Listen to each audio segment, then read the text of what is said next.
Bonjour à tous, bon dimanche et bienvenue sur RCI. Si vous prenez l'antenne à l'instant, vous êtes désormais dans C'est-à-dire émission politique, société, économie. Ce soir, aujourd'hui, on sera plutôt social avec un invité que vous allez découvrir dans quelques instants. C'est Linda Kayarsi qui va d'ailleurs nous dresser le portrait de l'invité du jour. Bonjour Linda.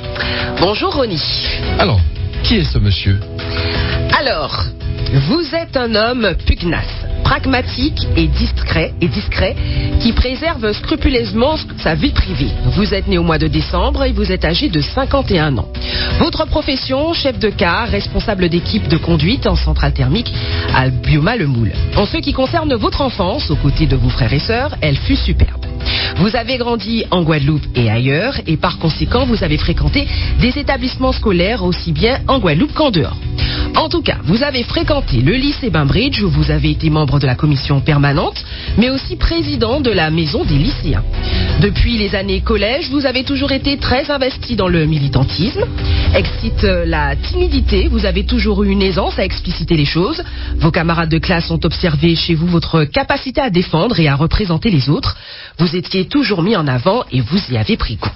Vous êtes membre et dirigeant de la CGTG, vous n'avez été encarté qu'un seul et unique syndicat de votre vie, la CGTG. Vous êtes membre de la commission exécutive et vous êtes secrétaire général de la Fédération de l'énergie CGTG. Vous avez des valeurs très ancrées à gauche dans le but de défendre la justice sociale. L'un de vos plus beaux combats, la grève à la centrale thermique du Moule en 2001-2002, où vous revendiquez l'application du statut national des usagers. Vous aimez la discussion, vous aimez le dialogue, la confrontation verbale. Vous a toujours amusé dans le sens où cela peut être un match intellectuel intéressant. Bref, depuis que vous militez, vous êtes plus ou moins spécialisé en négociation collective et vous avez eu à défendre pas mal de salariés au prud'homme, des salariés qui vous ont fait confiance pour exprimer leurs mots. Vous aimez votre travail, vous aimez le droit, vous aimez lire, vous êtes un cinéphile et vous aimez la musique, le rap, le métal, le classique, le zouk, au point d'avoir animé des soirées quand vous étiez plus jeune. Vous avez d'ailleurs conservé vos platines. Et pour boucler votre portrait, cet extrait de 2 heures, moins le quart, avant Jésus-Christ, en 1982, un film réalisé par Jean-Yann avec Coluche. Qui es-tu, toi ? Eh ben, je suis Benoît Martel, garagiste, président de l'Union des commerçants. Tu m'en diras tant. Alors c'est toi le bonheur ? Allez, un peu, mon neveu. Alors vas-y, parle.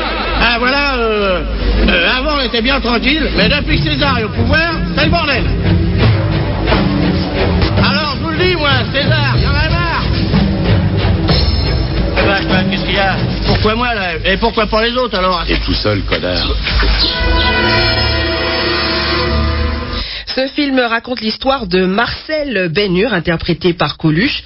Il incarne un président de l'Union des commerçants qui proteste contre César, l'empereur romain.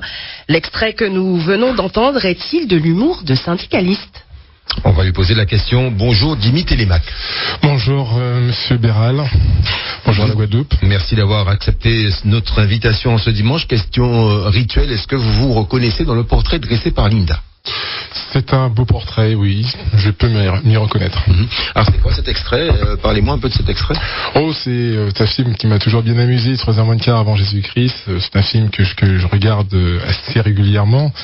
Et effectivement, donc c'est l'engouement donc d'une population derrière un homme et qui se fait lâcher à la dernière minute. Il se retrouve tout seul face à Jules César. Et c'est pour nous autres syndicalistes effectivement une petite boutade entre nous puisqu'il s'agit souvent de missions ingrates. Vous êtes secrétaire général de la Fédération de l'énergie CGTG. On dit à tort ou à raison que vous êtes celui qui met les Guadeloupéens dans le noir. Vous jouissez en ce moment d'une exposition médiatique énorme. Ça vous plaît ? Vous savez, je suis quelqu'un de particulièrement discret. J'ai accompagné bon nombre de salariés. Maintenant, j'ai un mandat, je l'assume. Ce mandat aujourd'hui nécessite donc un appui, un renfort au niveau donc de salariés qui sont en détresse du côté donc de DFPUI. Donc c'est ce que je fais. On va essayer de comprendre bien évidemment tout ça au fil de l'émission. Parlez-moi un peu de vous, Jimmy Télémac, quelqu'un dont on sait peu, justement. Vous avez grandi où? Vous avez fait des études? Quel genre d'études? Parlez-nous un peu de vous. Écoutez, une enfance classique. Je suis né effectivement dans l'Hexagone. Je suis né en Seine-et-Marne, une petite ville tranquille où j'ai pu effectivement, en toute quiétude, m'épanouir. J'ai connu effectivement donc ce qu'on appelle des périodes aussi de stress dû à un peu de racisme. J'ai connu tout ça. Je suis rentré en Guadeloupe donc à l'âge de 14 ans. Donc j'ai cette biculture quelque part, hein, donc celle de l'Hexagone, celle donc de la Guadeloupe. Et donc j'ai vécu depuis lors en Guadeloupe. J'y ai fait mes études. Je suis parti comme tout le monde. Je suis revenu. Voilà. Vous avez fait des études, ensuite vous êtes revenu. Vos premiers pas dans le monde professionnel, c'était où? Alors, électrotechnicien. Donc j'ai été électrotechnicien, j'ai été technicien de maintenance et je suis ensuite rentré à Albiomar. Vous avez une idée précise de ce que représente le rapport de force? Écoutez, le rapport de force, il est présent partout. Hein, le rapport de force est présent partout, il est présent au travail, il est présent dans le milieu associatif, il est présent aussi également en politique, et puis il est présent y compris dans nos foyers, partout. C'est un rapport de force. Vous êtes également, vous parlez de politique, mais vous êtes également inscrit dans la sphère politique, puisque vous étiez sur une liste pour les élections municipales de 2020. Vous avez c'est en vous cette culture du militantisme, de la défense des autres? Je crois que oui, je crois que on est avec des aptitudes ou on n'est pas avec des aptitudes. Nous avons tous des aptitudes et une fois qu'elles sont mises de concert, on peut faire de belles choses et c'est ce qui manque à Guadeloupe. C'est de mettre en concert l'ensemble des compétences et aptitudes de chacun. Pour parler de concert, on va faire une digression rapide. Vous êtes également un fin connaisseur en matière de musique. J'ai entendu tout à l'heure parler de DJ. Vous étiez DJ, vous aimez la musique. D'où vous vient ce goût pour la musique et quel genre de musique vous appréciez particulièrement? Écoutez, j'aime excessivement la musique, j'ai toujours vécu en musique, j'ai étudié en musique, donc oui, j'ai toujours de la musique avec moi en voiture, donc selon l'humeur, je peux écouter de la musique classique ou écouter du zouk. J'aime bien Patrick Saint-Éloi, forcément. Alors, vous vous inscrivez un peu, je dirais, à contre-courant de l'image qu'on peut se faire de syndicaliste. Parce que vous êtes, nous sommes des gens normaux. Mais je parle bien de l'image que l'on se fait, que l'opinion générale, en tout cas, se fait, dans l'inconscient collectif. Lunettes d'intello, je veux dire, quand on vous voit, je sais pas, de prime abord, on ne le dirait pas. Pourtant, vous êtes dans le militantisme syndical et depuis pas mal d'années avec pas mal de réussite en plus. Écoutez, ça fait 21 ans que je milite, oui, effectivement. Donc, je crois que c'est venu depuis donc le collège. J'ai continué à militer donc au lycée. Je crois que je continuerai de militer tout le temps. C'est volontaire cette image que vous avez, que vous cultivez, même j'ai envie de dire. Parce que, bon, je sais pas. Vous savez, il n'y a pas d'image à cultiver. Je crois que nous sommes ce que nous sommes et la façon d'être n'a pas, en fin de compte, à être interprétée. On est quand même dans une société d'image. Oui, mais justement, on est dans une société d'image. On joue un petit peu quand même. Écoutez, on est dans une société d'image. Elle est ce qu'elle est, l'image. Et puis ensuite, il y a l'homme derrière. Oui. Et je crois que c'est souvent ça qu'on doit retenir. En général, les deux vont de pair. L'homme cultive son image. Vous faites attention à votre image. C'est normal, je fais attention à moi. Voilà. C'est ça. Voilà, je fais un peu de sport, je cours, je fais attention, oui. Ah, vous faites du sport. C'est quoi comme sport? Écoutez, j'essaie de m'entretenir comme tout le monde peut essayer de le faire. Hein. Donc, j'arrive à l'âge fatidique, 51 ans, donc je dois faire attention. J'attends à ce que je mange. J'essaie donc le matin de faire quelques pompes, rien de très extravagant. Je vois que vous me regardez, j'en fais pas, c'est sûr. Écoutez, je ne sais pas. Je ne fais pas attention justement à l'image. Alors, Jimmy Télémac, aujourd'hui, vous vivez comment? Vous avez des gardes du corps, vous avez une armée derrière vous. Enfin, je sais pas, quand vous sortez, vous n'avez pas peur? Mais peur de quoi? Peur de mes compatriotes, pourquoi? C'est une question. Non. Vous savez, nous sommes un peuple conciliant. On peut être énervé, mais on sait comprendre l'autre. Et je crois que cette culture antillaise qui est la nôtre est une très bonne chose. On sait s'agresser à certains moments, verbalement, on laisse exploser sa colère, ce qui est chose normale.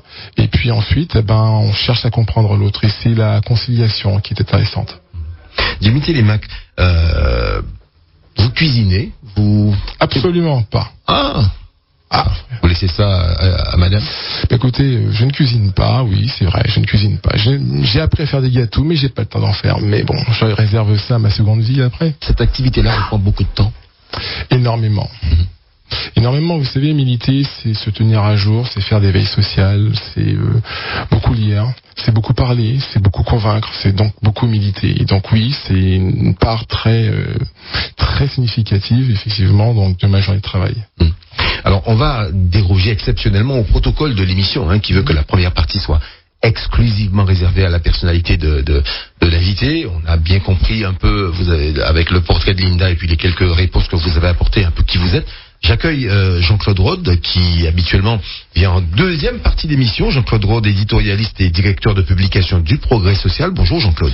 Bonjour Ronnie, bonjour à Linda et bonjour à Monsieur Télémac et aux auditeurs. Voilà, et les auditeurs qui sont très nombreux, on l'imagine. Et puis également sur le Facebook de RCI, je pense qu'il y aura également beaucoup de réactions, de questions que Linda va nous compiler en fin d'émission. Il y a également le Facebook le WhatsApp de RCI, le 11 11 10, sur lequel nous allons recueillir et aussi des questions. Alors Jean-Claude Rode, on va aborder avec notre invité un aspect des choses, c'est-à-dire l'organisation de la filière de l'énergie en Guadeloupe. Expliquez-nous un peu comment c'est organisé cette filière de l'énergie en Guadeloupe, que les gens puissent comprendre en fait. Écoutez, c'est à la fois simple et complexe.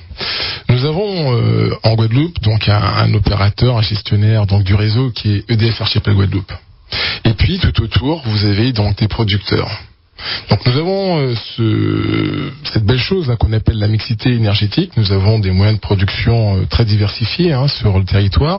Nous avons de l'hydraulique, nous avons du photovoltaïque, nous avons de l'éolien. Et puis nous avons des centrales lourdes. Donc nous avons la géothermie bouillante, qui se trouve à Bouillante, qui est une belle unité. Nous avons Albioma Le Moule, là où je travaille, qui est aussi une très belle unité de 3 tranches. Et nous avons donc EDF, donc PEI, donc production d'énergie électrique insulaire, qui se trouve donc à Jarry. Et donc l'ensemble de ces producteurs produisent donc de l'électricité qui est renvoyée sur une ligne donc HTA et qui fait le tour donc de l'île. Et l'opérateur, le gestionnaire du réseau, qui en fin de compte selon les appels, donc c'est-à-dire la demande. Donc c'est le client quand il rentre chez lui, qui allume son téléviseur, son climatiseur, sa lumière, etc. Crée ce qu'on appelle un pic de production. Et le gestionnaire du réseau est en charge, lui, justement, de lisser et de faire ce qu'on appelle l'équilibre offre-demande. Donc, tous ces producteurs-là représentent donc 100%, mais EDF, PEI, pour bien comprendre, c'est quoi? Un peu plus de 50% donc de la capacité, enfin du moins de la consommation de l'île, est assumée donc par cette unité en termes de sa capacité installée. Donc c'est le producteur majoritaire. C'est le producteur majoritaire, le plus gros opérateur, d'ailleurs l'opérateur historique, qui bon aujourd'hui est devenu une filiale, mais qui autrefois était EDF SA. Jean-Claude. Oui, alors effectivement, comme vous l'avez précisé, on vous a découvert dans la sphère médiatique, sociale, lors du premier conflit à Albioma. C'était, je crois, il y a une quinzaine d'années déjà. 20 ans. 20 ans. Ça ne nous rajeunit pas. Et à l'époque, vous aviez mis sur la table les différences de statut et de conventions collectives justement chez ces différents producteurs privés. Parce que les Guadeloupéens pensaient que c'était EDF qui produisait toute l'électricité. Alors maintenant, quelle est la situation chez ces producteurs privés ? Écoutez, vous faites bien de me poser la question. Oui, tout d'abord, en courant 2001, il y a une revendication forte. C'était celle donc de la reconnaissance de la profession des salariés qui travaillaient donc à Albioma Le Moule, qui s'appelait autrefois Centrale Thermique du Moule, qui, je le rappelle, pour historique, la direction de l'époque disait qu'il s'agissait donc de producteurs de vapeur. Donc un 4 matin, nous avons effectivement arrêté cette vapeur pour constater donc le fait qu'il n'y avait pas d'ampoule qui brillait. Bien, il y a eu aussi la CDE, la centrale donc des Elexports de Jarry, qui elle aussi revendiquait le statut national des IEG. Nous étions en 2002. Bon, ces sujets-là depuis le temps ont été réglés. Le statut est en application pleine et entière. Est arrivé 2012 où effectivement, la géothermie bouillante aussi a posé le même sujet sur la table. Donc nous les avons accompagnés. Il y a eu, et je le rappelle, donc plus de 72 jours de grève aussi sur cette centrale pour l'application donc de la loi. Et donc au bout du compte, les salariés aujourd'hui sont détenteurs et bénéficient du statut national des IEG également. Donc la situation est je dirais, la même partout dans les différentes entreprises de production électrique pour les salariés. Oui, toutes les entreprises qui sont donc aujourd'hui en production d'électricité, leurs salariés bénéficient donc du statut national des IEG. Et que représente la CGTG parmi les organisations syndicales? Quel est votre poids dans le secteur? Alors, aux dernières élections, c'est 66,37%, 47%. Ne m'en veuillez pas pour les 2 dernières décimales, mais en tout cas, c'est plus de 66%.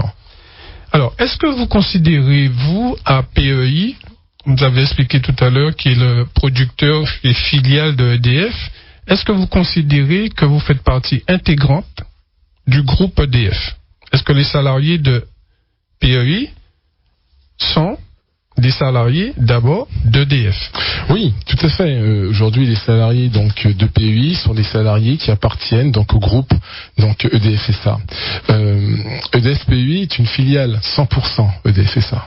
Et donc, quelles sont les différences de statut ou d'avantages entre les salariés d'EDF Archipel Guadeloupe, qui est le distributeur, et ceux de PEI, qui est le producteur? Alors, il n'y a pas de différence de statut. Il y a peut-être quelques différences donc dans ce que j'appelle des applications usage d'entreprise. S'agissant des accords, ce sont les mêmes qui sont déclinés. Donc il n'y a aucune différence entre ces salariés. Et pourquoi à ce moment-là les salariés d'EDF Archipel Guadeloupe ne viennent pas en soutien de votre mouvement? On a l'impression que ce sont deux choses différentes, 2 entités différentes, et qu'à la limite vous-même vous contribuez à garder cette séparation entre les deux. Non, il n'y a pas de contribution. Je pense qu'il faut commencer un sujet donc dans l'ordre. Nous avons la centrale de production d'un côté. L'organisation aujourd'hui de DFSA a souhaité morceler, parce que c'est aussi le cas de le dire, morceler de ce qui était rentable, de ce qui était moins rentable, à isoler effectivement donc le profit et donc le service public. Pourquoi je dis ça? Parce qu'aujourd'hui la centrale de DFPEI est une centrale de production qui a un contrat avec EDF Archipel Guadeloupe, où il y a une vente d'électricité pour donc EDF maintenant Archipel Guadeloupe, qui a aujourd'hui conservé le réseau, donc la distribution et la clientèle. Donc aujourd'hui, oui, vous posez la question pourquoi il n'y a pas donc de soutien aujourd'hui de la part des salariés d'EDF Archipel Guadeloupe. Je vous dis simplement que le préavis de grève qui a été déposé le 5 l'a été dans l'entreprise EDF PEI et non pas encore à EDF SEI. Oui, mais ça confirme ce que je vous dis, c'est-à-dire que vous-même, vous contribuez à garder cette séparation entre les deux, alors que peut-être que le mouvement aurait été plus puissant, peut-être que ça aurait permis que le conflit soit déjà réglé s'il y avait toute l'entreprise derrière, enfin tous les salariés derrière vous. Monsieur Rode, je vous pose une seule question. Si aujourd'hui EDF SEI était aussi également en grève, qui s'occuperait au niveau de la gestion du réseau de distribuer l'électricité en Guadeloupe? Donc c'est vous. Nous aurions donc à ce moment-là un blocage total. Je crois que, comme je viens de vous le dire, il y a lieu de comprendre que la stratégie syndicale qui est la nôtre a commencé par la centrale de production. Et ensuite, nous viendrons sur le réseau et nous viendrons aussi également sur la... Donc vous nous annoncez que vous comptez généraliser le mouvement? Écoutez, il ne s'agit pas de généraliser, mais nous sommes sur une approche chirurgicale du sujet. Il y a lieu de faire appliquer le Code du travail méthodiquement chez chacune de ces entreprises. Tel que nous avons pu le faire dans les années 2000, à faire en sorte que chacun des producteurs donc de l'île puisse être donc au statut national des IEG, ce qui est une loi, ce qui n'était pas respecté, et nous l'avons fait entreprise par entreprise. Il y a actuellement, il y a beaucoup de questions qui viennent à l'esprit, mais il y a actuellement à EDF, je crois, plus de 600 salariés. 549. Près de 600 salariés, donc 549 c'est précis. Il y a une grande majorité qui n'est pas en grève et qui essaye de garantir la distribution donc de l'électricité en Guadeloupe. D'ailleurs, ils essaient même de réduire l'impact de la grève sur le client final. Pourquoi? J'ai le sentiment que quelque part, les grévistes les accusent. Pourquoi? Alors non, il n'y a pas d'accusation. Et puis par ailleurs, ils ne sont pas en grève parce qu'il n'y a pas d'appel à la grève, encore une fois, dans ces entreprises. Alors, nous sommes dans des entreprises qui demandent effectivement l'émission d'un préavis de grève avant qu'il y ait une grève. Donc pour l'instant, ils ne le sont pas. Ensuite, nous pensons que l'intelligence donc des partis prévaudra. C'est-à-dire que la direction de EDF Archipel Guadeloupe comprendra que sans qu'il n'y ait le besoin d'un recours à la grève, donc elle appliquera ce qu'elle a appliqué à ses 549 agents. Mais justement, vous comprenez bien que les Guadeloupéens ont du mal à comprendre cette différenciation entre les deux, enfin entre la filiale et l'autre société. Et on ne comprend pas pourquoi ce qui est bon pour PEI ne le serait pas pour Archipel. Mais pourquoi vous faites des revendications? Vous venez de nous dire tout à l'heure que les statuts, les avantages sont les mêmes. D'accord?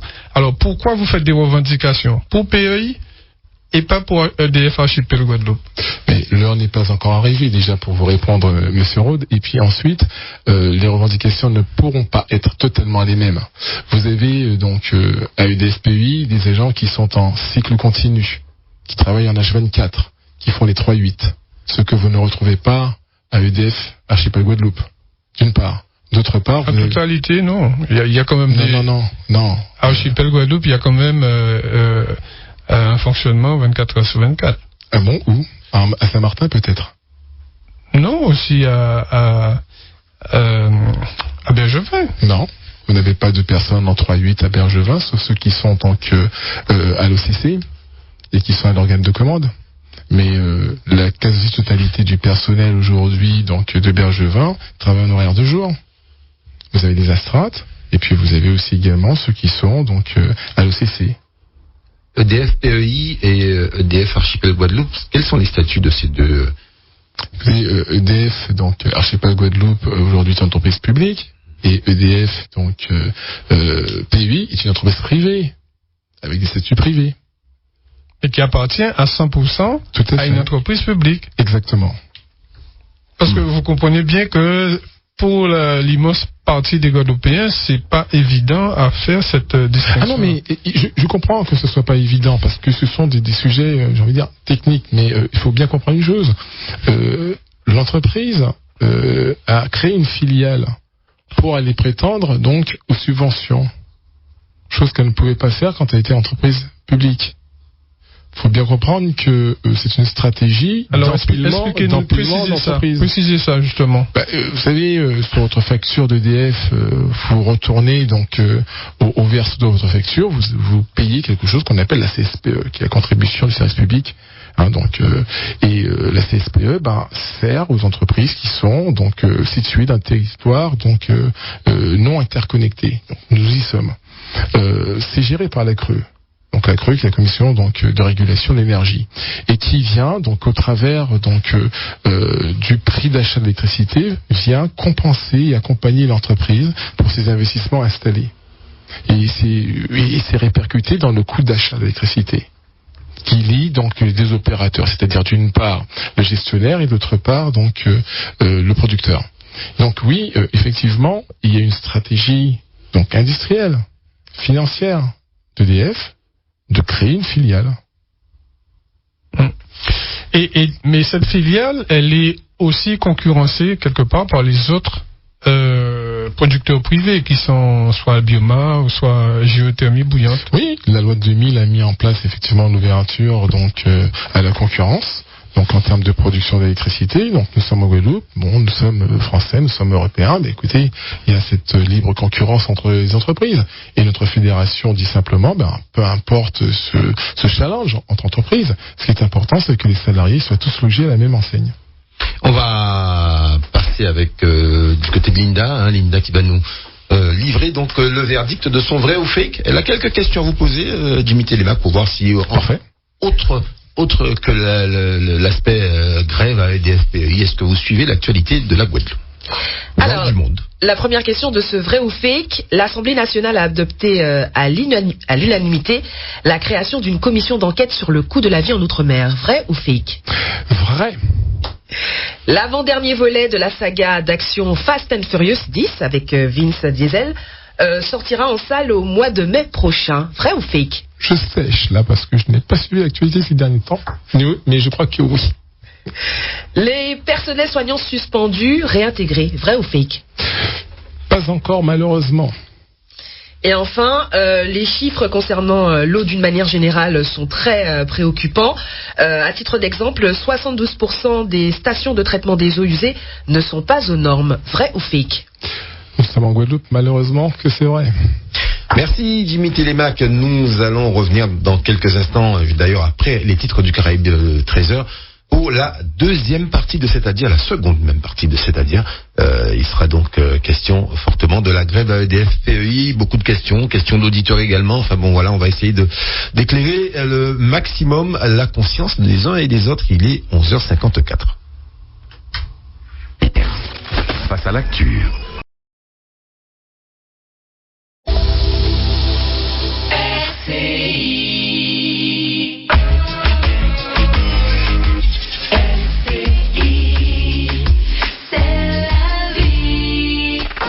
C'est-à-dire, c'est politique, c'est société ou encore économie. Et c'est avec Ronnie Béral.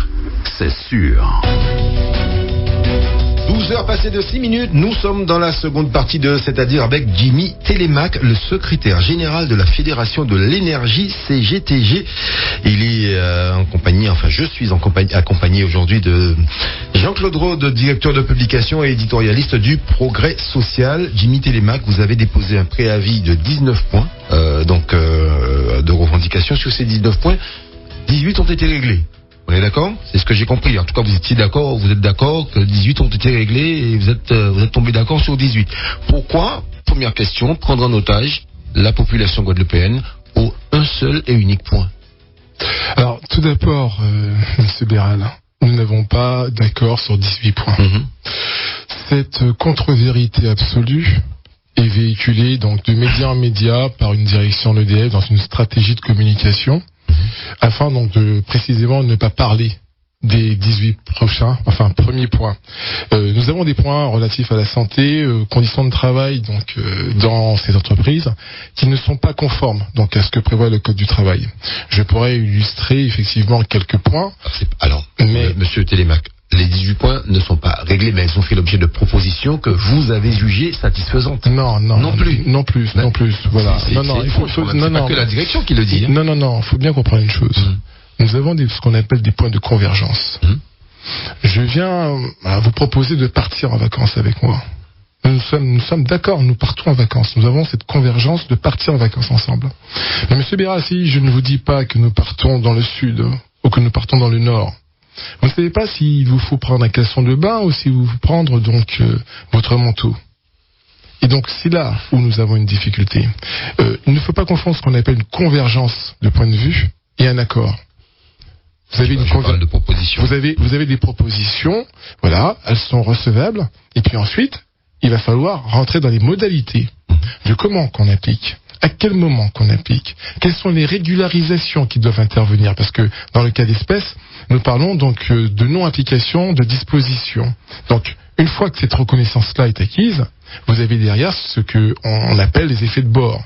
À savoir, si on régularise sous combien de temps? 3 ans, 4 ans, 5 ans, 8 ans?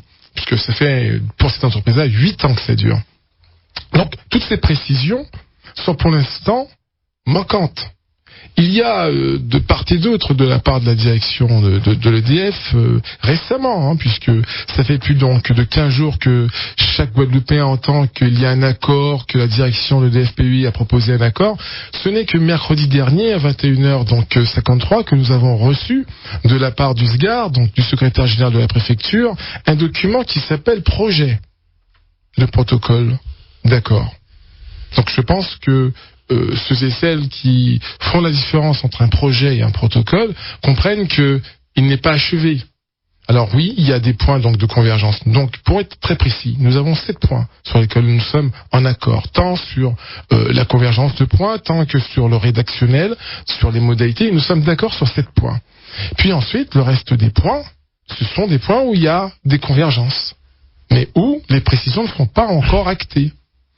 On peut venir dire, on régularise, notamment, et je vous prends cet exemple-là pour les intérimaires, on régularise donc des contrats, ce qu'on appelle une requalification des contrats de travail au premier jour, puisqu'on a eu des recours illicites donc à de l'intérim. On fait cette requalification, mais on ne nous dit pas quid de l'avenir quand il y en aura de nouveaux.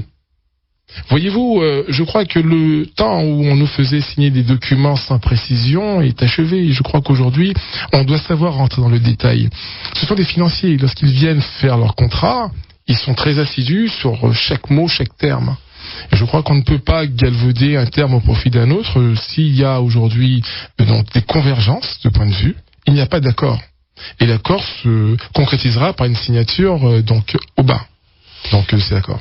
Alors justement, on va peut-être entrer dans le détail parce que les Guadeloupéens se posent la question, qu'est-ce qui bloque, qu'est-ce qui fait qu'ils sont encore coupés tous les jours. Au début, vous aviez annoncé le non-respect du Code du travail, vous avez parlé de non-respect des heures d'habillage, de douche, on a entendu des points de ce type. Alors, sur quel point vous êtes tombé d'accord? Écoutez, tous les points qui constituent ce qu'on appelle le temps d'habillage, le temps de douche, ces fameux temps qui sont des temps de travail non effectifs, mais qui sont des temps de travail qui doivent faire l'objet de ce qu'on appelle une contrepartie. Pour chaque auditeur qui peut là m'entendre, quand vous travaillez à un endroit et que vous devez vous changer parce que vous vous salissez au travail, ce temps-là, ce temps donc d'habillage, de déshabillage, ce temps de douche, ça fait partie du temps de travail. Il n'est pas un temps de travail effectif. Et donc le Code du travail indique qu'il doit y avoir une contrepartie, soit en temps, soit effectivement en argent. Et à EDF, donc PUI, il n'y avait ni de contrepartie en temps, ni en termes donc financiers. Et il y avait purement et simplement le masquage de ces temps de travail. Vous comprenez que les clients, ils ont du mal à accepter le fait qu'on coupe leur courant pour des questions de détail pareil. Écoutez, ce que vous appelez, Monsieur Rode, des détails, ce sont des dispositions du Code du travail. Et si le Code du travail, on commençait par l'appliquer, il n'y aurait certainement pas les sujets qui sont les nôtres aujourd'hui. C'est appliqué chez les autres producteurs? Bien entendu, ils sont appliqués. Donc il n'y a que EDF PUI qui semblait découvrir donc des dispositions du Code du travail. Ce n'est qu'en Guadeloupe qu'on fait ça. En France, il y a du nucléaire. Est-ce que ça nécessitait d'aller aussi loin pour régler des problèmes qui sont finalement relativement bénins? Écoutez, comme vous les voyez bénins internes, je vais être cash avec vous. Je vais répondre non, ça ne nécessitait pas qu'il y ait grève. C'est bien pour cause qu'il y a eu un préavis qui était déposé le 5 décembre pour une date d'effet du préavis au 18 décembre. Vous savez, le préavis de grève dans ce type d'entreprise, il est obligatoire. Il est de 5 jours réglementaires. Et il est là précisément pour les plus intéressés au Code du travail de vérifier le préavis de grève quand il est déposé. Les parties ont obligation de discuter. Il n'est pas marqué que c'est facultatif. Vous avez obligation de discuter puisque vous faites partie d'un secteur qui, quand finalement il y a grève, il y a de la gêne, et cette gêne elle est importante et vise effectivement d'autres concitoyens. Donc vous avez cette obligation sacro-sainte de discuter. Nous avons mis un préavis de 13 jours, c'est-à-dire qu'on a été mieux disant que le Code du travail pour permettre à ce que la discussion s'enclenche. Et vous savez, lorsque nous l'avons fait, comme il s'agissait de problèmes donc du Code du travail, nous avons joint la direction à faire ces négociations là où normalement on doit veiller à la bonne application du Code du travail, c'est-à-dire à l'inspection du travail. Et vous savez quoi, pendant 13 jours, la direction n'a pas souhaité ouvrir de discussion. Mais je vais même aller beaucoup plus loin. J'entends aujourd'hui la parole donc du préfet s'élever en disant il nous faut sortir de cette situation de crise. Et c'est pas seulement le préfet, les présidents des deux collectivités aussi. Oui, non mais je vais y revenir tout à l'heure si vous voulez aux deux autres donc institutions majeures de la Guadeloupe, mais je parle donc de la parole du préfet. Pourquoi j'insiste? Puisque le 5 décembre, si vous avez notre préavis de grève, vous verrez que le 5 décembre, nous avons mis en copie donc les services de l'État la préfecture de la Guadeloupe et la direction du travail de la Guadeloupe. Ils ne sont pas censés ignorer que vous devez, pendant le préavis de grève, nécessairement, obligatoirement, discuter. Quel a été le rapprochement de la préfecture auprès donc d'EDF? Rien. Et aujourd'hui, nous sommes dans une situation de crise. On entend qu'il y a crise. Mais le préavis de grève, il sert précisément à éviter de se retrouver en crise. Gouverner, c'est prévoir. Oui, alors, lorsque les négociations ont commencé, donc on a vu un accord qui a été signé avec l'autre syndicat Alliance. Et pourtant, il portait justement sur les points que vous avez cités, sur lesquels vous étiez d'accord. Est-ce que vous ne pouviez pas, sur ces points-là, passer déjà franchir un premier palier en disant, bon voilà, actez le fait que vous êtes d'accord sur ces points-là? Alors, écoutez, je vais employer tout d'abord une métaphore pour que je sois bien compris de tout le monde, du moins pour ceux qui ont appris à nager en piscine. Quand vous êtes en piscine et que vous apprenez à faire la brasse et que vous commencez à boire l'eau, le moniteur en général, il vous envoie la perche pour éviter que vous ne puissiez continuer à boire trop d'eau. C'est précisément ce que la direction de DFPI a fait avec la CFE-CGC qui a été la perche de la direction. Enfin, observateur, il ne vous aura pas échappé que notre préavis a été envoyé le 5. Que la CFE-CGC a envoyé un préavis le 22 décembre. Précisément pour être autour de la table des discussions le 3 décembre à l'arrivée d'Alain Delhomme qui était le directeur général. Parce que c'est l'autre syndicat, donc vous ne signez pas. Vous en faites une question de personne en quelque sorte. Vous me posez une question, je viens vous répondre. Patientez, vous allez avoir votre réponse. Pas trop longtemps. Le 20. Oui, mais il faut avoir le temps d'expliquer parce que si on pose une question, il faut avoir le temps donc de bien comprendre la réponse. Ce syndicat a repris exactement la même plateforme de revendication qui était la nôtre, mais le 22 décembre. Là où tous les autres syndicats, puisque il y a 4 autres syndicats, à savoir donc il y avait la CFE-CGC, CFDT, Sud, Force ouvrière, et ces 3 autres syndicats, à l'exclusion de la CFE-CGC, ont appelé à rentrer en grève sous le préavis pesé par la FE-CGTG et nous a confié mandat pour animer justement ces discussions avec l'employeur. La CFE-CGC a elle une autre pratique, celle de repomper nos revendications, de les envoyer le 22 décembre, d'attendre que le directeur général arrive le 3 et de signer un document de 3 pages. Chacun aura compris que le document aujourd'hui qui est mis sur la table, qui est un état de projet, est de 9 pages. Je vous laisse à comprendre ce que ça veut dire. 3 pages sans aucune modalité pratique, sans la garantie de quoi que ce soit. C'est une aide qui a été apportée à la direction à ce moment-là. Et je crois que il faut dire les choses telles qu'elles sont. Il y a une aide qui a été apportée par ce syndicat de cadres à sa direction. Mais je vais m'aller beaucoup plus loin. Les premières discussions que nous avions avec la direction étaient accompagnées de cadres. Ces cadres sont les mêmes cadres qui ont signé avec la direction. Voilà pourquoi nous avons de suite d'entrée de jeu dit que nous ne discuterons pas avec la CFE-CGC en même temps avec la direction. On a évité de faire des réunions de famille. Alors, Dimitri Lemac, vous me confirmez aujourd'hui que tout ce qui se joue là, ce ne sont pas tout bêtement des petites des petites guéguerres parce qu'il y a des élections qui arrivent en fin d'année parce que vous savez, oui, mais oui, il y a aussi ça qui se joue. Vous savez, les élections c'est en novembre, voilà. Oui, mais il faut bien faire campagne. Et la preuve démonstratrice que non, il y a 4 syndicats qui entrent en grève en même temps, qui font une union. Et je crois que ils sont minoritaires, non? Non, attendez. Non. Quand vous les rassemblez tous. Ah oui, mais je veux dire, il y a quand même un syndicat majoritaire. Mais écoutez, il n'y a pas de syndicat majoritaire. La majorité, c'est à 50%. Donc il n'y a personne de majoritaire. La CFE est à 26%. Oui, elle est donc la mieux représentée dans cette entreprise. Voilà, tout à fait. Les autres syndicats comptent aussi, nous avons 23%, donc les autres syndicats entre 14 et 11%. Oui, donc aujourd'hui, on n'est pas en campagne. Aujourd'hui, vous avez 74% d'audience syndicale qui se mettent ensemble. Ils auraient pu très bien faire le choix de ne pas se mettre ensemble parce qu'il y avait les élections. Non. Je crois qu'il faut à un moment donné comprendre qu'il y a une entente pour pouvoir régler une situation qui perdure depuis un volant d'années dans ces entreprises. Alors, je vais revenir sur justement la position de l'État. Parce qu'on a bien dit, EDF c'est une entreprise publique. Vous nous dites que PEU est une entité privée. Mais qui en même temps qui appartient à 100% donc à l'État. Ça appartient à l'État, donc public. Voilà. Non, mais ce sont les statuts qui font foi.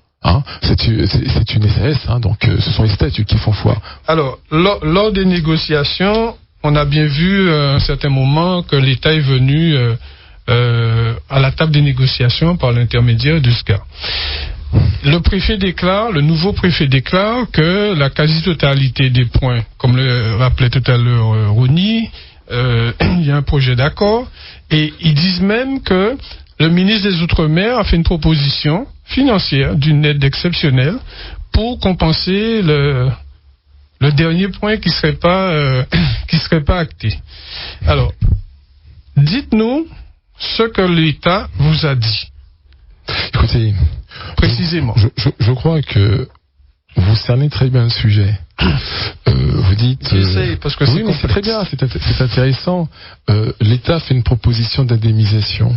Mais en général, on indemnise les gens à quel moment?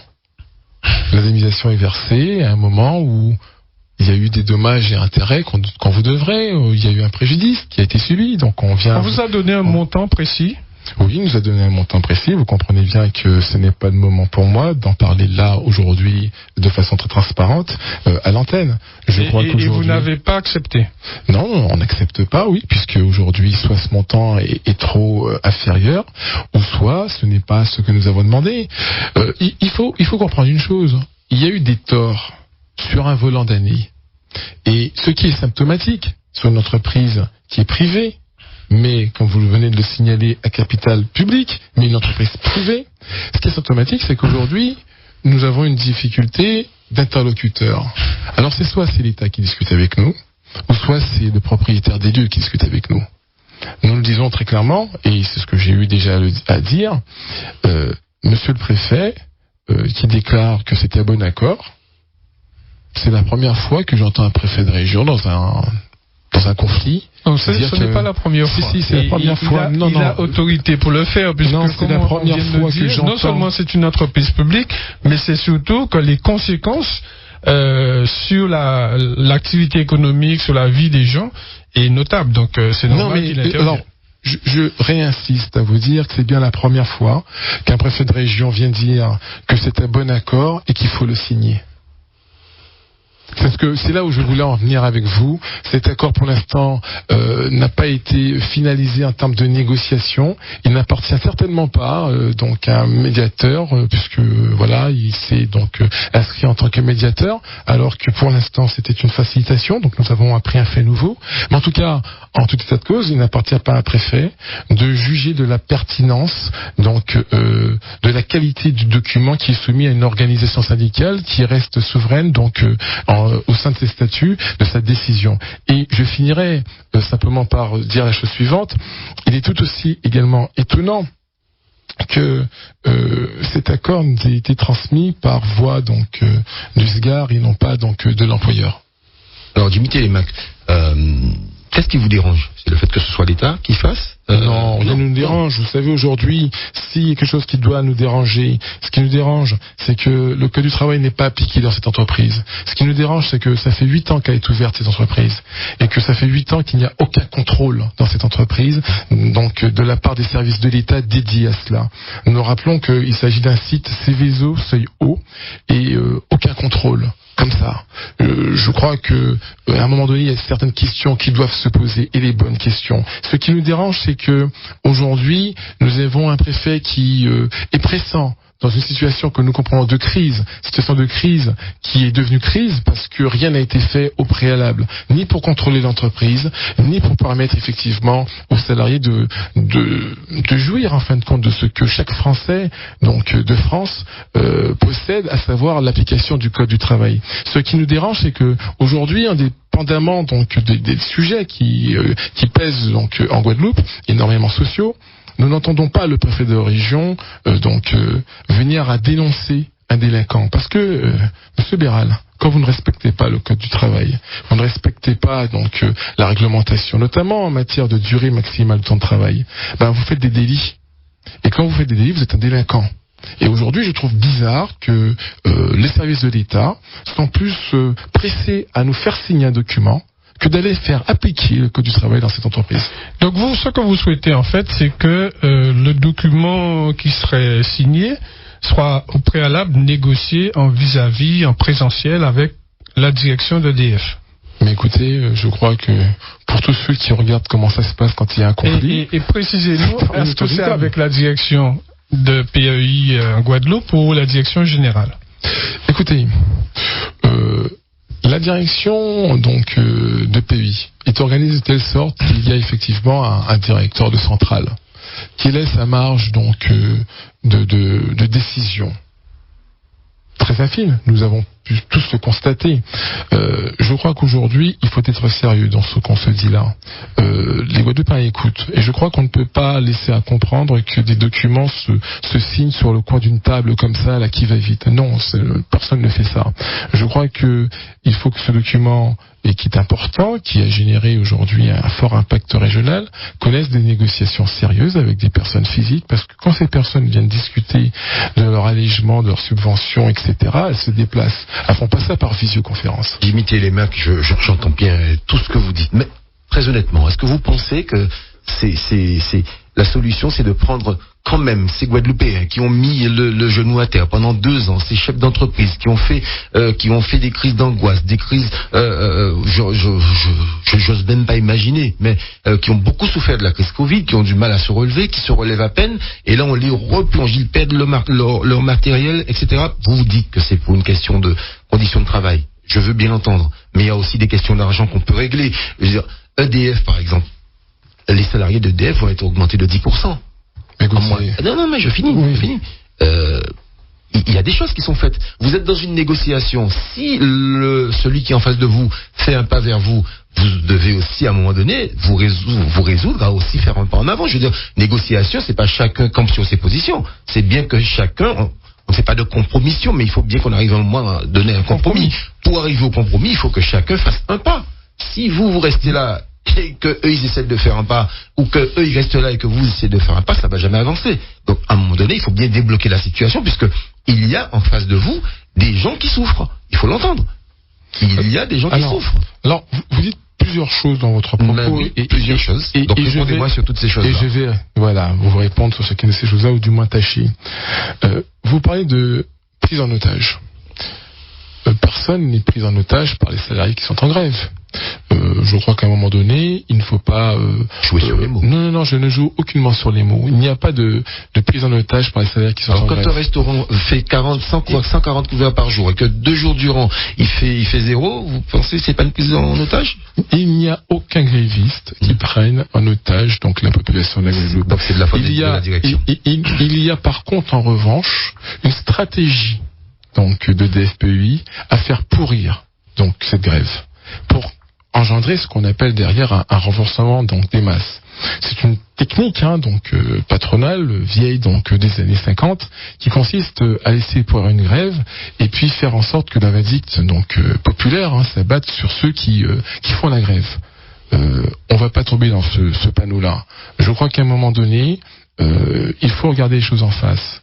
La population est instrumentalisée et je pourrais, par 2 exemples très précis, vous démontrer le pourquoi sur les dernières 72 heures, chauffer à blanc pour effectivement vaincre, casser une grève qui dérange, puisqu'on est bel et bien, non pas sur que des conditions donc de conditions de travail, puisque vous notez aussi les propos qui sont relayés, y compris par le préfet de région, en parlant d'amélioration des conditions de travail.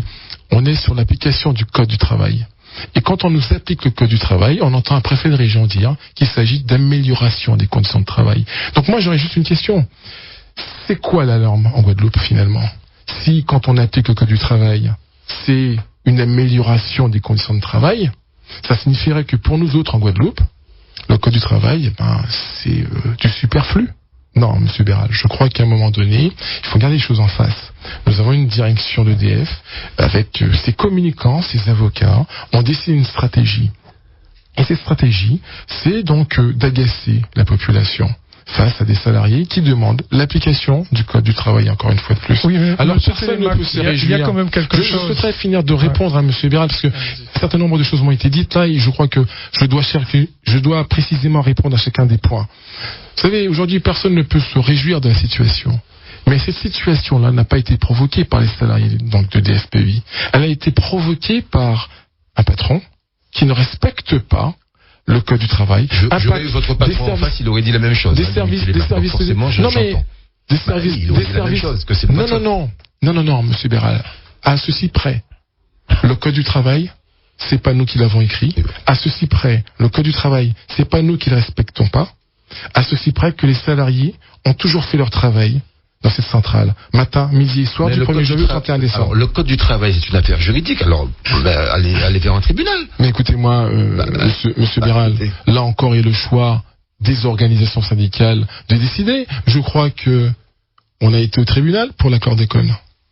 Je crois qu'on est au tribunal pour les soignants qui ne soient pas réintégrés. Oui, mais c'est pas le sujet. Non, mais si. C'est pas précisément.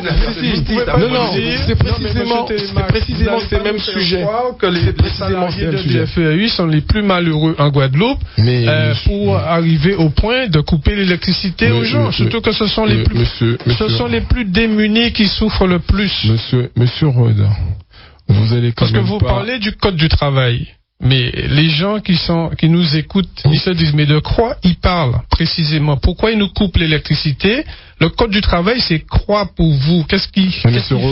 C'est quoi le Code du travail? C'est pas une augmentation de salaire que vous demandez. Le Code du travail, c'est quoi, Monsieur Rode? Est-ce que c'est des augmentations de salaire? Monsieur Rode, le Code du travail, c'est quoi? C'est un empilement de dispositions qui vous garantit. Oui, vous posez une question, c'est quoi? Donc je vous réponds. Ce sont des choses, comme vous disait Ronnie, ce sont des choses qui se règlent autrement que par une grève de justice. Monsieur Rode, vous me posez la question, c'est quoi? Déjà, pour commencer, l'écriture du Code du travail, c'est gagner sur le terrain de la lutte. Mais c'est important, ça ne fait pas gagner dans les tribunaux. Mais vous posez une question, vous ne me permettez pas d'y répondre. Oui, parce que vous ne répondez pas. Mais vous venez avec vos questions, je viens avec mes réponses. Mais permettez que je puisse vous répondre. Permettez-moi que je puisse vous répondre. Parce que vous me posez une question qui est quand même une question importante, permettez-moi de vous répondre. Le Code du travail dresse un certain nombre donc de dispositions protégeant un salarié dans son milieu professionnel. Déjà, commençons par un des premiers. Le temps de travail. Si vous dépassez le temps de travail. Personne ne dit ici, de toute façon on n'a pas la possibilité de le savoir, que le Code du travail est entièrement respecté dans n'importe quelle entreprise de Guadeloupe. Je pense que vous êtes d'accord avec moi là-dessus. Il y a toujours un point qu'on peut trouver dans n'importe quelle entreprise qui ne respecte pas le Code du travail. Ce que je vous dis, c'est est-ce que ça nécessite d'en arriver jusque-là? En cas d'espèce, oui. Parce que l'impact que vous avez sur la population, sur les entreprises, est autrement plus considérable que lorsque un patron d'un restaurant ou d'un centre commercial. Je suis tout à fait d'accord avec cette dernière remarque de votre part, et c'est précisément parce que je suis d'accord avec cette dernière remarque que lorsque vous avez des entreprises telles que DFPI vous devez avoir des contrôles un peu plus assidus, vous devez avoir un meilleur respect, vous devez avoir une direction plus proche donc de l'application du Code du travail que être éloigné totalement de l'application du travail.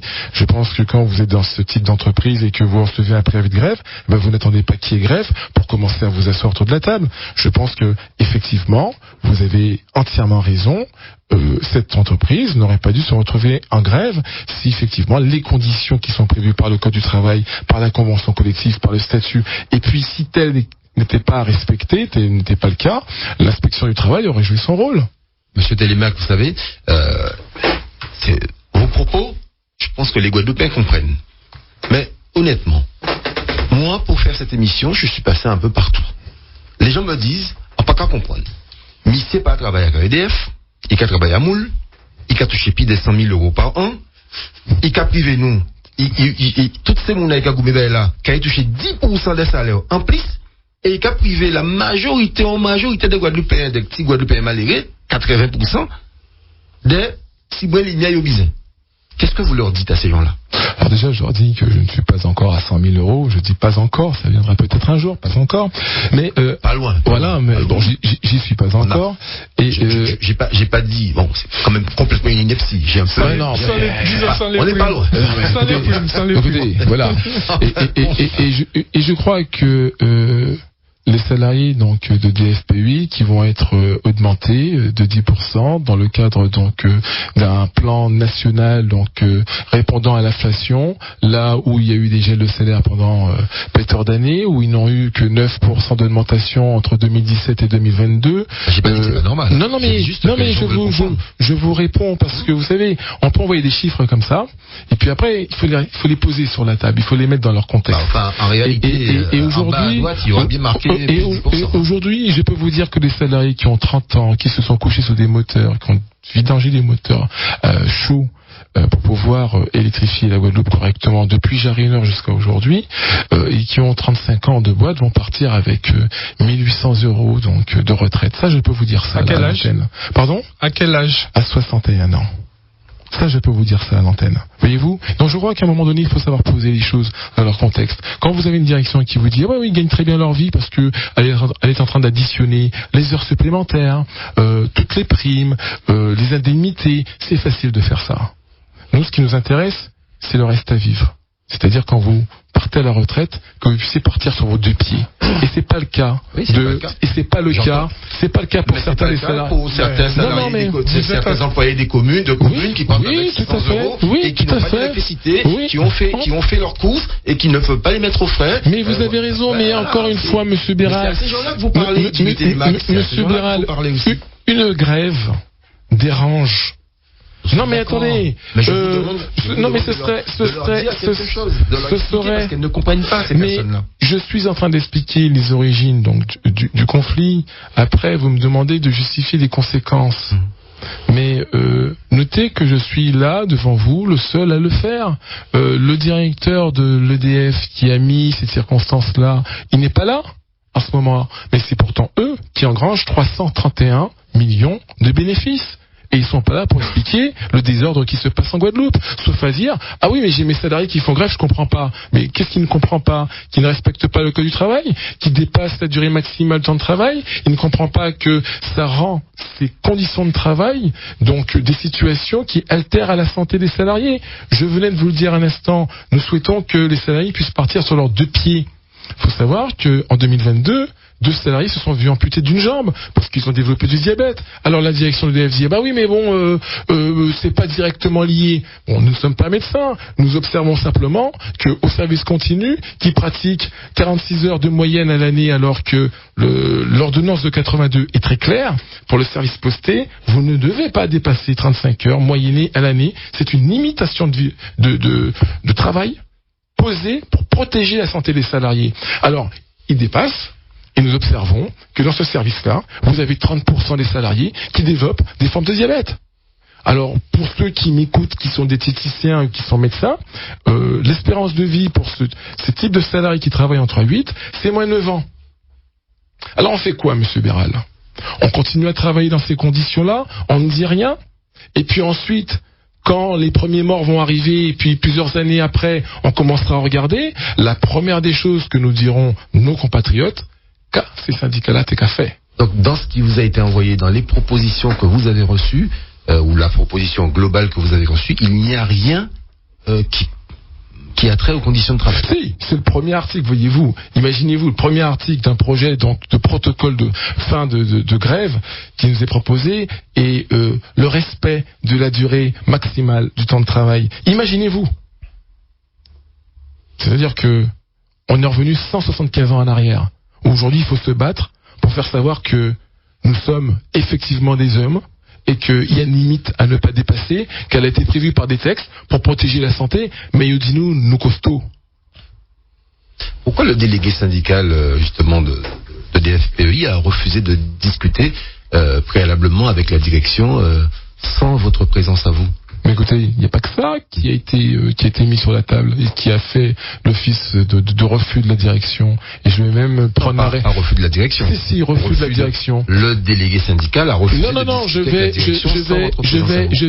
si vous savez, si vous prenez notre cahier de revendication, il était marqué dessus que nous demandions expressément que les négociations se déroulent sous les services de l'État.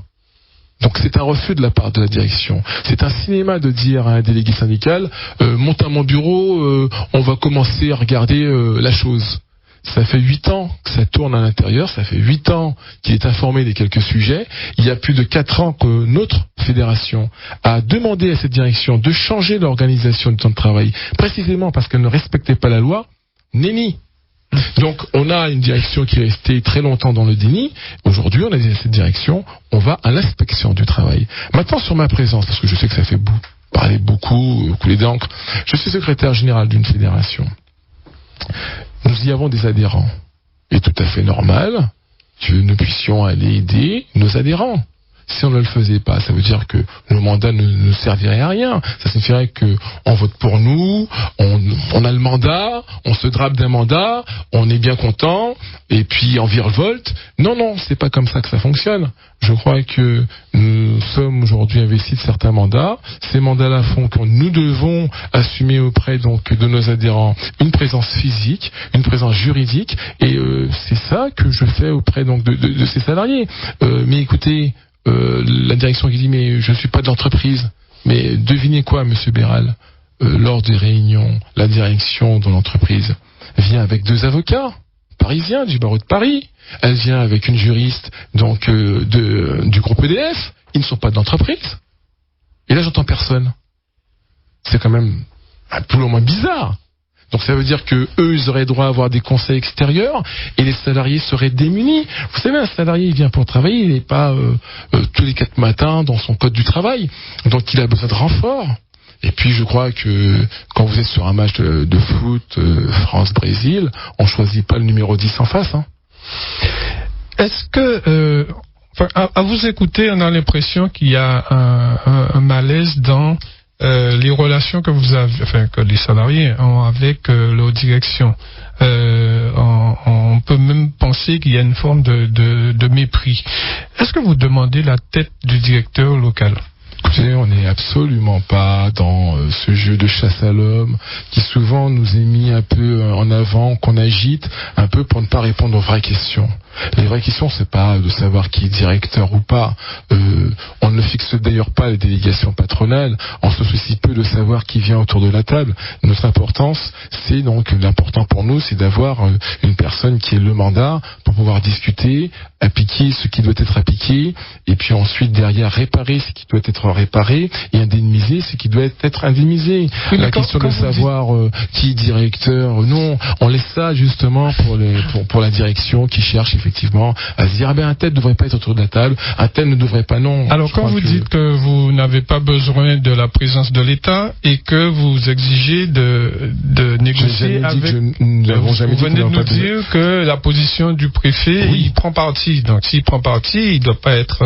Mais ça c'est votre interprétation. ce que vous dites. Ça, c'est votre interprétation. Je n'ai jamais dit que nous ne souhaitions pas les services de l'État. J'ai dit qu'effectivement que le préfet de région s'est permis donc à un autre niveau de dire que ce qui était bon et qui ne lui appartient pas, donc d'analyser ou de juger à notre place ce qui est bon. Voici ce que j'ai dit. Alors, donc vous dites que vous voulez négocier avec la direction générale qui a les pleins pouvoirs pour pouvoir satisfaire vos revendications. Mais dans ce cas-là, quid de l'avenir? Parce que après le conflit, il faudra bien que le directeur local continue, je présume, à négocier, à arranger des choses avec les salariés. Est-ce qu'il ne sera pas décrédibilisé après? Alors, mais écoutez, là, vous me posez une question d'après-garde. J'ai envie de vous dire, moi, ce n'est pas le sujet du moment. Si après, donc cette grève, les salariés reprennent le travail, ils seront de nouveau sur l'autorité donc hiérarchique, puisque la grève suspend les contrats de travail. Donc, quand ils auront repris leur contrat de travail, ils seront sous l'autorité hiérarchique de la personne qui sera là. Si c'est le directeur qui est là, écoutez, ce sera lui qui sera là. Que voulez-vous que je vous réponde à cela?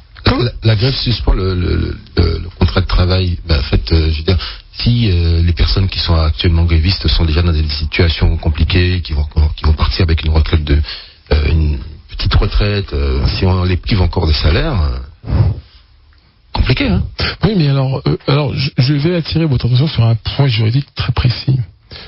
Quand votre employeur vous contraint à faire grève pour l'application donc du code du travail ou de la convention collective, il ne vous paie pas vos salaires, puisque pas de travail, pas de salaire. Mais par contre, en revanche, il doit indemniser la perte de salaire. Ça qui revient quasiment au même. Non, ça ne revient pas du tout au même. Payer un salaire, ce n'est pas indemniser.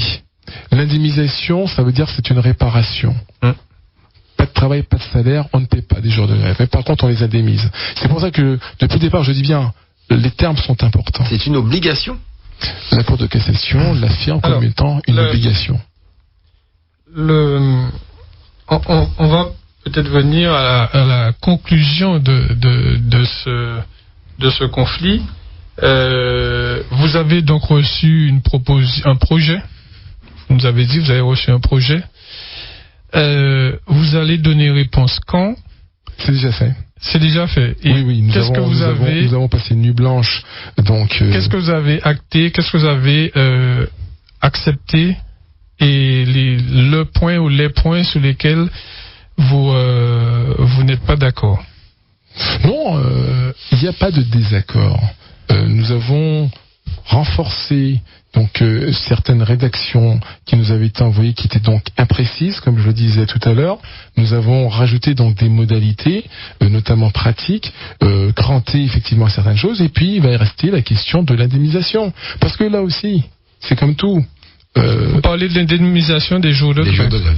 Je parle de celle-ci, mais je parle aussi d'indemnisation, d'avoir dépassé la durée maximale du temps de travail pendant plus de 15 ans. Je parle de ça pourquoi? Parce que finalement, vous avez abîmé les gens. Vous avez altéré leur santé. Vous avez retranché encore un peu. Ça n'était pas l'objet de la proposition du ministre? Écoutez, il y a un encart où on parle d'indemnisation, et ça fait partie effectivement de cela. Puisque je pense que si aujourd'hui on nous tend un protocole, enfin un projet de protocole avec dessus indiqué indemnisation, c'est qu'il y a une forme de reconnaissance de choses qui n'étaient pas légales. Et qu'il y a lieu donc de les réparer. Maintenant, il faut qu'on discute de ce quantum. Me semble-t-il, c'est comme vous, dans la vie civile, vous faites un accident avec une personne. Et donc raisonnablement, les usagers peuvent espérer, à partir de ce projet sur lequel vous avez aussi travaillé, peuvent espérer un accord, même s'il n'est pas définitif, ou même si tout n'est pas. Je vais être très prudent. Parce que on peut pas.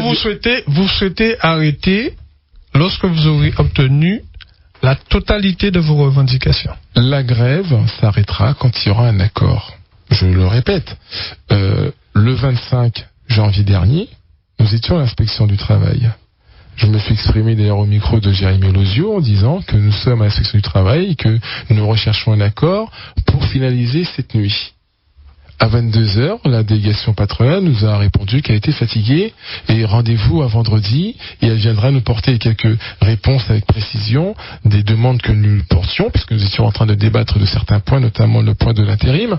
Et vendredi, à 11h, à l'heure dite, à l'inspection du travail, la direction n'était pas présente. Et elle a quitté la table depuis le 27 janvier. 27 janvier au 7 février, c'est pas passé grand-chose en Guadeloupe, à part des délestages qui étaient bon an, mal an d'une heure et qui ne dérangeaient la population, mais pas en journée. C'était bien plus qu'une heure, monsieur. Non, c'était une heure jusqu'au 7. Et je suis très précis avec vous, c'était une heure jusqu'au 7. À partir du 7, journée de mobilisation, il y a eu arrêt total de la centrale. Voici ce qui s'est produit. Maintenant, la malhonnêteté, donc en termes de communication stratégique de la direction de DFPUI, parce que je sais que vous recevez leurs communiqués, vous verrez qu'à compter du 7, ils écrivaient qu'il y avait 100 000, 90 000 donc, foyers d'impactés du fait de la grève de DFPUI. Mais ils ont omis de dire que Abioma le Moule était à l'arrêt pour maintenance. Non, mais ils ont repris là. Non, mais et ça a été non, mais c'est mis dans un communiqué. Non, mais c'est important. Ils ont omis pendant tout ce temps-là de dire que ce n'est pas simplement la grève de DFPUI qui provoquait ça. Il y a bien eu une recherche de chauffer à blanc la population à l'encontre donc de salariés qui étaient en grève. Samedi matin, il n'y a pas eu de délestage de toute la journée. Pourtant, la centrale donc de Jarry est toujours à l'arrêt. Démonstration par évidence que ce n'est pas la grève de DFPUI qui a provoqué ces 3 derniers jours l'ensemble de ces délestages. Limiter les marques, vous savez, j'ai un peu suivi les actualités ces derniers temps. Il y a eu certains de vos confrères syndicalistes invités sur des plateaux TV. Il y en a qui ne sont pas du tout, mais alors pas du tout d'accord avec la méthode employée. Pourtant, vous faites partie de la même maison. A priori, le droit du travail n'est aussi pas appliqué pour eux. De quelle maison parlez-vous ? De la maison de l'énergie, Ah, d'accord. La grande maison de l'énergie. D'accord. Non, mais c'est pour confirmer. Oui, voilà. Est-ce qu'aujourd'hui, quels sont vos rapports, par exemple, avec quelqu'un comme Flémin, dont vous étiez un moment proche ? Oui. C'est voilà quelqu'un qui n'est pas d'accord avec votre méthode. Écoutez, pour l'instant, je n'ai pas entendu donc Félix Flémin s'exprimer sur le sujet. Vous non plus, je crois. Ah, je ne l'ai pas entendu sur les médias, mais je l'ai entendu autre part. Ah non, mais écoutez, moi pour l'instant, je n'ai pas d'orientation contraire à ce qui se passe. Moi, c'est ce que moi, je vous dis qu'il n'est pas d'accord avec la méthode. Très bien, écoutez, il ne peut ne pas être d'accord avec la méthode. Je crois que DF, en 95, a adopté ces mêmes méthodes. Je crois qu'en 2011, ces mêmes méthodes ont été appliquées. Oui. Et je vais m'en arrêter à ces dates. Jean-Claude ? Oui, mais vous n'avez pas répondu à la question que je vous ai posée tout à l'heure. Quelles sont les perspectives qui s'offrent maintenant à partir d'aujourd'hui ? Vous nous avez dit que vous avez travaillé sur le projet, que vous avez renvoyé, je présume. Oui. Alors, qu'est-ce qui va se passer cette semaine ? Écoutez, nous avons envoyé donc un retour très rapide puisqu'il était envoyé samedi à bord de 4 heures du matin. Il a travaillé toute la nuit. Nous attendons, il m'a été confirmé qu'une direction de Paris envisageait de venir pour lundi. Nous attendons confirmation de l'heure. Dès lors où les personnes arriveront, nous continuerons de discuter à bâton rompu. Nous n'avons pas d'heure. Nous l'avons toujours dit, nous sommes disponibles à toute heure. Si nous arrivons à obtenir un interlocuteur qui tienne le round et le challenge de rester suffisamment assez longtemps autour de la table pour en discuter, pour sortir donc de cette situation, nous le ferons. Vous ne nous avez pas dit, Ronnie le rappelait tout à l'heure, sous quel point vous avez fait des concessions ? Alors écoutez, je vous ai répondu, mais vous n'avez pas compris ma réponse. Peut-être. Voilà. Négocie-t-on le code du travail. Donc vous n'avez fait aucune concession sur vos revendications ?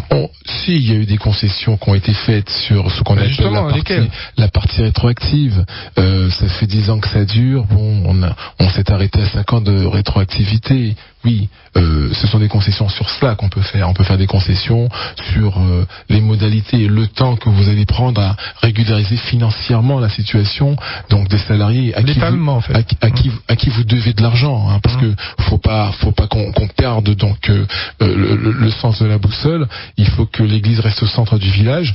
Il y a des sommes qui sont dues à ces salariés. Je ne vois pas au nom de quoi EDF PEI 331 millions de bénéfices pour 10 millions donc d'exploitation. Oui, quand vous parlez des chiffres, là, vous aimez bien parler de chiffres, et quand on vous en parle, si, je parle de tous les chiffres. Non, je parle de tous les chiffres. Je réponds à la question sur vos chiffres précis, mais j'entends bien. Et vous me direz lesquels, mais je vous ai répondu sur tous les chiffres. Non, pas tous. Il y en a un que vous avez un peu éludé. Les 10%. Mais Jimmy Télémac, moi, j'ai bien compris, et vous l'avez dit au début, que d'ailleurs Jean-Claude vous a demandé est-ce que la grève va s'étendre après EDF Archipel Guadeloupe, et comment elle peut s'étendre si aujourd'hui les organisations syndicales ne partagent pas la méthode, ne relaient pas non plus vos appels à la mobilisation. Comment elle peut s'étendre? Écoutez, vous savez, je crois à une chose. Depuis que je milite, je crois à une chose. Et d'ailleurs, on a commencé par cela lorsque vous avez passé l'extrait de 3h moins quart avant Jésus-Christ. Nous ne sommes ce que nous sommes que parce que nous avons des adhérents qui nous font confiance. Je vous répondrai sur ça. Et je sais que les salariés de l'EDF suivent avec attention ce qui se passe. Donc, si cette semaine, est-ce que vous vous fixez, je dirais, une date butoir cette semaine, s'il n'y a pas d'évolution, s'il n'y a pas de signature sur le projet, que vous allez passer à une autre étape? Parce que chaque jour pour nous a été une date butoir. Chaque jour de négociation a été une date butoir. Chaque négociation que nous avons entamée, nous avons dit à la direction, nous n'avons pas d'heure. Ceux et celles qui ont quitté la table de négociation, ce n'est pas nous. Donc la question que vous me posez est importante en soi, puisque la Guadeloupe entière attend effectivement la fin de cette grève. Mais la fin d'une grève est conditionnée au règlement du sujet. Et donc ce sujet doit être réglé. Pour qu'il soit réglé, il faut que les partenaires sociaux puissent effectivement s'asseoir autour de la même table et discuter. C'est bien donc qu'en Guadeloupe qu'on voit que des directions d'entreprise refusent de s'asseoir. Vous regardez la télévision, vous regardez BFM, les gens s'arc-boutent, ils sont pas d'accord, mais ils s'assoient. Donc vous avez la région intervient en général très tôt en amont sur ce type de sujet. Vous avez cet engouement au dialogue social qui n'existe pas ici. Et à chaque fois qu'on se trouve dans un conflit, dans une grève, dans une crise, on s'adresse aux délégués syndicaux, on s'adresse à ceux qui, quelque part, viennent défendre l'application du droit. Et on pourrait je dis bien limite, se sentir coupable que de revendiquer l'application du droit du travail. On a parlé précédemment justement de cette maîtrise de la communication. Est-ce que vous n'êtes pas en train, maintenant, de perdre cette bataille de la communication? Parce qu'au début du conflit, vous bénéficiez d'une certaine sympathie. Vous savez, vous avez toujours ce type donc d'orientation dans des conflits dits impopulaires. L'eau, c'est impopulaire.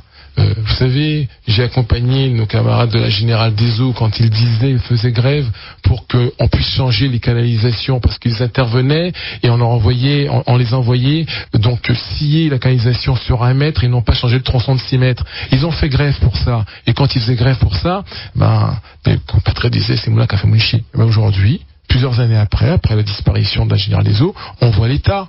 Et j'ai déjà entendu j'ai des amis qui sont venus me trouver, me dire mais vous auriez dû faire grève beaucoup plus intensément pour pouvoir avoir des résultats. C'est-à-dire les 5 dernières minutes. Les 5 dernières minutes de cette émission, Linda Kayersi, les questions d'auditeurs ou encore d'auditeurs qui ont partagé également des avis sur le Facebook d'RCI. Oui, sachez que quand même cet entretien a beaucoup fait réagir, que ce soit sur Facebook ou encore sur le WhatsApp, avec beaucoup de questions auxquelles vous avez déjà apporté des réponses. Donc globalement, il y en a qui soutiennent le mouvement, il y en a qui sont contre parce qu'ils en ont marre, il y en a qui essayent toujours d'avoir des réponses, qui comprennent pas, qui coupent, qui finalement met l'électricité ou pas. Alors il y a la question par exemple de Françoise Dugosier qui nous dit: avez-vous pensé aux personnes âgées, aux malades sous respirateur? Oui, alors sur ça, je vais très court. Les personnes qui sont sous respirateur, qui sont sur lit médicalement assistés, doivent être inscrits au niveau de l'ARS. L'ARS envoie donc les coordonnées de la personne, et ces personnes sont prioritaires. Ils sont placés sur des départs qui sont non délestables. Autre question, il y a, je crois, Manuela qui fait état d'une mobilisation lundi devant la centrale de Jarry. Que pensez-vous de cela ?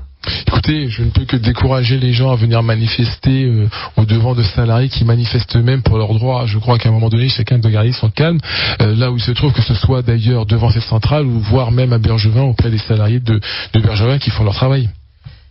Philippe de Bémao qui demande, est-ce que réellement, alors vous êtes en grève, avez-vous réellement épuisé tous les recours possibles avant de vous lancer dans cette grève ? Écoutez, vous savez que les recours possibles lorsque nous sommes nous en fin de compte syndicalistes, c'est déjà d'interpeller la direction en interne dans les séances de réunion que nous avons, et je crois que nous avons épuisé ces recours-là. Je crois qu'au départ la grève elle n'est pas partie d'un seul trait.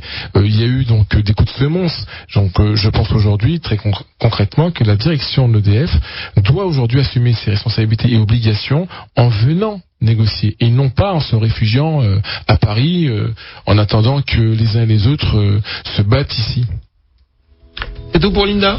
Oui, peut-être une dernière. Il y a juste quelqu'un du monde économique qui dit que par rapport, on a parlé de salaire, il semblerait que les agents soient bien dotés. Est-ce que vous allez aider certains acteurs du monde économique à se relever après cette grève, parce qu'ils en subissent les conséquences ? Je crois que les contrats sont clairs. Il appartient au monde économique qui jugerait qu'un préjudice a été commis à son endroit, de s'adresser auprès d'Archipel Guadeloupe, lieu de son contrat. Et je finirai par dire que non, les grévistes ne coupent pas l'électricité. Ils ont cessé de travailler, ce n'est pas eux qui coupent l'électricité. Jimmy Télémac était donc l'invité de C'est-à-dire en ce dimanche 12 février 2023, il est 13h.